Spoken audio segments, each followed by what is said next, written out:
back to Metal Rules TV, where the underground meets the playground. We're here with Chris and Tim of Faith or Fear. So let's talk about the Punish the World tour. You guys toured with Sepultura. I'm sorry, I want to point out too that from Top Gear from BBC, Yeah. Stig is here.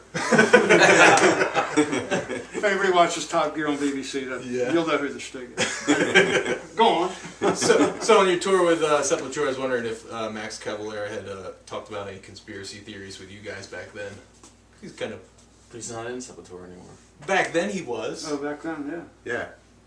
Max Oh, Cavalera. I think you're talking about now. No. I don't know. This is still back in the day. Oh. Okay. Thanks for interrupting, Brian. No? So your question again? My question was about Max, if he had shared any conspiracy theories or any fun stories about Sepultura in general.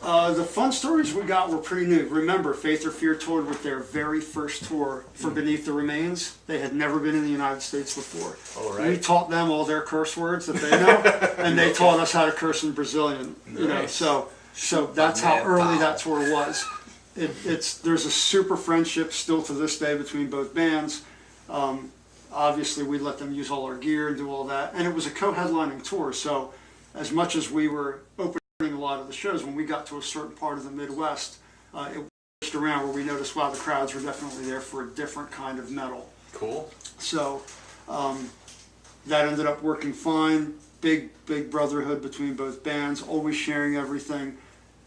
Music aside, I think we had a lot more fun, aside from the music, just from the fun we had in just the whole touring experience. We traveled, Yeah. and we had a 9-passenger van. Yeah, and then a tour, and then an equipment truck behind us with It radios. was a very small box truck, and Sure. they used a drum kit, they used the cabinets, they only had their guitars, Yeah, Wow. nothing else, and we rode all together. yeah, it was fun. And, They learned that when you were hungry, you just said, Denny's. So it was cool. And again, to Yeah, this we day, were, we have That a was good a relationship. pretty tight knit. So they didn't speak a lot of English at that time. No, not at all. Wow. Very, very little. And You know, I've again, got a we tattoo, and so does Bob Perna, that Igor. drew. Oh, nice. He was always penning stuff around. You know, there's this one classic picture, and I don't know that I have it. I know what you're talking about. of like everybody in the van, and there was someone in particular that was from the merchandising company.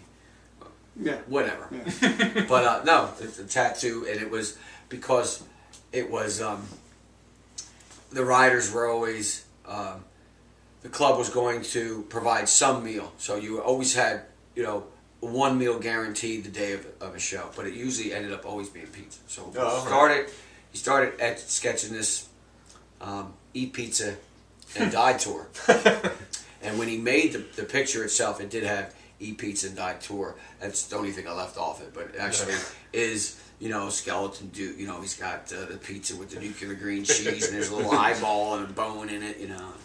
That's awesome. It was that. But that was very. The brotherhood during the tour was such where him, Bob, our other guitar player at the time, and Igor all got the same tattoo on their arms just because they loved the tour that much. Nice. So That's fun. It was a lot of hanging out. Yeah. We really became really, really close friends, man. As different as anyone would see the culture or the styles of the bands. we're really tattooed all up, but we wear these sleeves that make them real skin, flesh color. Yeah, we don't. I don't have for a the lot day of job, right? tattoos. Yeah. Exactly. Just a couple. Nice. Now, off of that tour, you guys did the Ultimate Revenge 2 video. We also included Dark Angel and Death and Raven, I think, right? No, it was actually Forbidden. Forbidden. Yeah, he's right though. Raven was actually headlining that. Yeah, they were the Raven, headline. Dark But we did Angel. that before. Forbidden. And Forbidden. Before the I think. tour. When No, I did think we actually do I think that? Raven was Ultimate Revenge 1, wasn't it? Or am I wrong? No. Venom, Slayer, Venom, and Exodus was right. Ultimate Revenge 1. Okay. And then Raven the was 5 on. bands. Oh, they were on 5 it, bands okay. for this, Yeah. right? I'm confused now. Yeah. I think Forbidden Yeah, opened. We fact played check this. second, didn't we? It was Forbidden, us, Death. Dark Angel, and and Raven Raven. headlines. Yeah.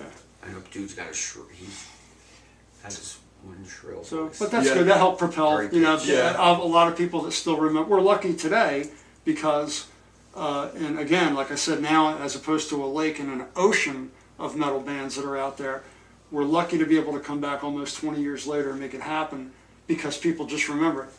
Faith or Fear, I mean, there was only one, weren't they, with on Combat with Forbidden and Dark Yeah. Angel and that? So we kind of luck out where we have an immediate worldwide audience because of that. Yeah, So sure. that's something that's great. If we're able to cash in, when I say cash in, Yeah. benefit off of the hard work that we did years ago, well then, why shouldn't we be allowed to do that? Only because we put in the hard work back Oh, then. And if absolutely. people remember that, then they like it and they buy it. So. Of course, yeah. I mean, fans from back in the day remember you guys, and then I bought the CD because I remember from back in the day. Did you Or the guys? new CD? Yeah, it's Titanium, surprising. out now. Yeah. Yeah. All right, here, quick question. I'm going to interview you for a second. Me. Okay. What did you think of that CD? I love it. Or have you heard enough of it, or have you not heard enough of it? I've listened to it every day this week. I just got it Monday. Okay. I ordered it You off do of like it? CD Baby. Yeah. Yep, I like Titanium. The title track's my favorite. All right. Right. And then quickly behind that is Deep Down. Deep Down Down, Deep. yep. Yeah, Deep You Down. sing on that one, I right? sing on that one. And Bloodbath, I think, is a pretty awesome track. That's an too. That's actually the only That's old track on that. 86 That's or so old. we wrote. Oh that. yeah. Yeah, that's it. Everything else is brand new except for Bloodbath, which is something we wrote. But it in would never made it 1986. even with Instruments of Death. It's the only thing. It's the only thing we've ever done that never appeared on anything until now. So we're happy that that cool. now nobody can say you're missing this or you're missing that. Literally everything we did is somewhere on CD. It's good stuff, yeah. Going back to the Ultimate Revenge, when you guys did that show, I mean, did you know that they were taping it for that thing? Was it planned ahead, or sometimes Absolutely, yeah. they tape in different cities and stuff? But no, that was actually planned. That for was that. all. Yeah, Yeah, for that that was show, all no, put we together knew there was no at the surprises. Chalk. We knew It was- we knew yeah. all about it. Now, was there any other bands that were in consideration for that tour, for that show? Not to my knowledge.